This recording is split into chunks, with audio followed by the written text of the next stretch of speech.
company to be able to get more mowing customers.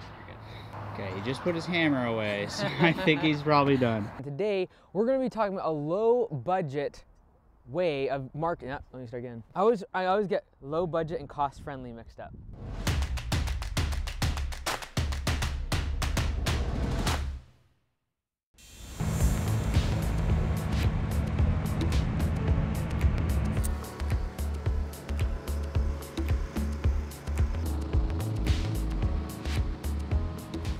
Hey everyone, it's Mike Andes, landscapebusinesscourse.com, and today I'm going to be sharing a low budget, cost-friendly way of getting more mowing customers for your lawn care and landscaping business. So today we're talking about yard signs, and we're actually out on the street here, and I'm going to give you a few tips of where to place a yard sign when it comes to marketing your lawn care business, as well as what you want to say on it. So let's go first over where you should place a yard sign. Now, a lot of times people will put yard signs along a ditch or along a busy highway. People are not looking on the sides of the street when they're driving, let alone the middle of the road. They're usually looking at their phone, let's just be honest. You want to put your yard sign where people's eyes are going to be at, all right? So here I'm at a stop sign, and usually when people pull up to a stop sign, studies show that they're actually not looking at the stop sign itself. They're actually looking at the stop line. That's the first place they're looking. Now, unfortunately, I can't put a massive banner here about my lawn care business, but what I can do is I can ask myself, where are the eyes of the consumer? Where's the attention at? And how can I get in that line of sight? So when I'm pulling up to here, as someone is driving a vehicle, as usually the target person is gonna be the driver, I'm right here. Ask yourself, where is my potential customer going to be looking? They're looking above my stop sign, and they're looking across. And this is actually where they look first, because this is oncoming traffic coming from this direction. And so where you actually want to place your yard sign is right over there, right on the other corner in the line of sight. That way, if this person's sitting here for 30 seconds waiting for traffic, they're looking this way the whole time. Their secondary location, they're going to look, once this is clear, they're going to look over there. Now, when they're looking over here, they're not going to see your yard sign down here on the other side of their passenger seat. They can't see it.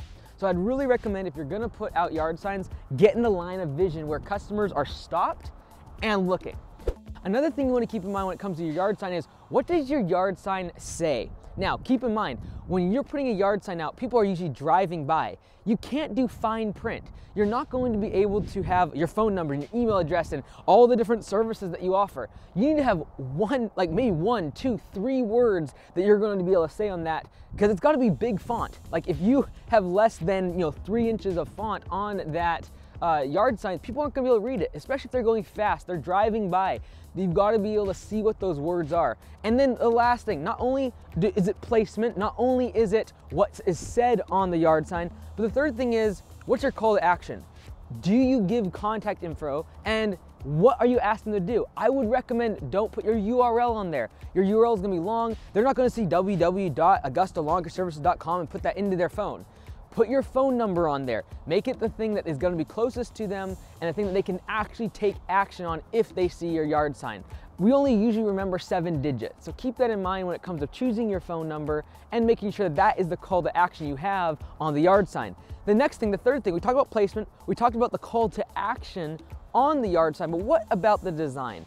You want to make sure that it's large font. You're not going to be able to make a yard sign with 10 different services that you offer and your email address and that you've been in business for 20 years, you're licensed and insured and all the rest of it.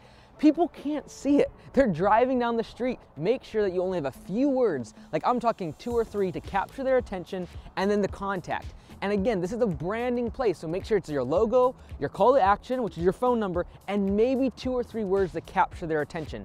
Maybe it's need mowing, or maybe it is grass growing, question mark, something to capture their attention. You want your logo for brand awareness, you want a call to action, and then you want just a few words that are going to capture the attention of the customer. But the most important part is, remember, yard sign is really a brand tool. You're not usually going to put up 10 yard signs and get a whole bunch of mowing customers. That's not how it works. It's a part of your brand strategy where people start to see you on the side of the road, they start to see you in their door hanger, they start to see you online, and that's what really builds brand awareness. So keep in mind, whether it be door hangers or yard signs, these low budget strategies are rarely a one size fits all gonna absolutely dominate your market. It's a piece of the puzzle. And so when we put out yard signs, we don't expect a ton of customers. We expect it to be another touch point in the brand awareness process, and hopefully after enough touches, that customer gives us a call. I hope those 3 tips were helpful when it comes to yard signs. Again, another low budget, cost-friendly way of getting started with getting more mowing customers this spring. I'm Mike Andes, landscapebusinesscourse.com. We'll see you next time.